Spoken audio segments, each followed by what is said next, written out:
Ngapain kalian ke Jepang? Jepang itu menjajah Indonesia selama 3,5 tahun. Kalau kalian pergi ke sana, sama aja kalian pengkhianat bangsa. Emang iya ya?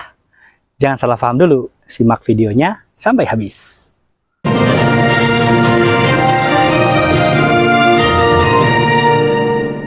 Yahoo minasang, sebelumnya saya ingin mengucapkan Dirgahayu Republik Indonesia yang ke-80 tahun.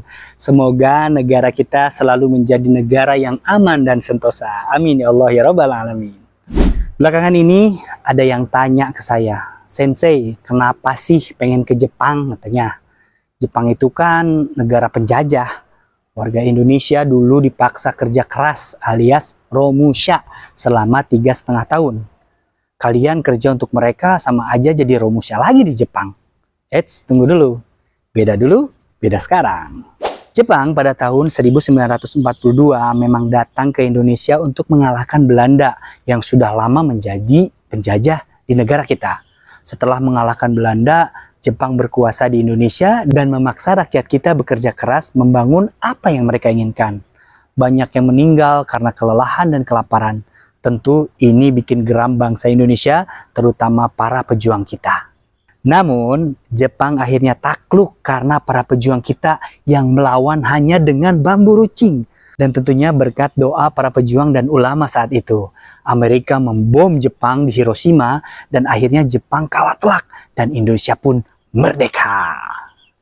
Tapi yang lebih keren, Jepang tidak ingin negara mereka dikenal sebagai penjajah. Mereka tidak mengajarkannya di pelajaran sejarah sekolah mereka. Jadi kalau kalian tanya orang Jepang zaman sekarang nih ya, apakah mereka tahu kalau Jepang pernah menjajah Indonesia? Mereka akan menjawab, shiranai, tidak tahu katanya. Mereka menganggapnya aib yang tidak perlu diceritakan agar tidak ada dendam yang berkelanjutan. Keren kan? Sekarang seperti yang teman-teman tahu, Jepang jadi salah satu negara maju di dunia kan? Dan perlu kalian tahu nih ya, orang Jepang juga berkontribusi dalam kemerdekaan Indonesia bersama Presiden Insinyur Soekarno. Salah satu tokoh Jepang yang berperan pada saat itu, kalau nggak salah, Letnan Kaede. Beliau ikut dalam perjuangan kemerdekaan Republik Indonesia. Jadi bukan hanya Jepang itu jelek di mata kita ya, zaman dulunya gitu, mereka juga ikut andil dalam kemerdekaan Republik Indonesia. Dengan kalian berangkat ke Jepang, kalian justru menjadi duta bangsa untuk menjalin kerjasama yang lebih erat antara Indonesia dan juga Jepang. Tapi ingat ya, jangan sampai berbuat onar di sana. Jepang juga punya aturan yang harus kita hormati tentunya. Buat kalian yang ingin belajar bahasa Jepang dasar dengan cara yang mudah dan menyenangkan, Japanese Course siap membantu perjalanan bahasa Jepang kalian.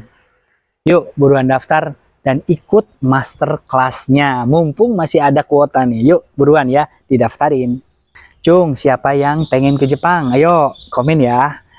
Itu saja yang bisa saya sampaikan. Komen jika kalian setuju, kemudian like dan share jika dirasa bermanfaat. Dan juga jangan lupa follow atau subscribe ya, supaya kami lebih semangat bikin konten-konten selanjutnya. Mata nih. Wassalamualaikum warahmatullahi wabarakatuh.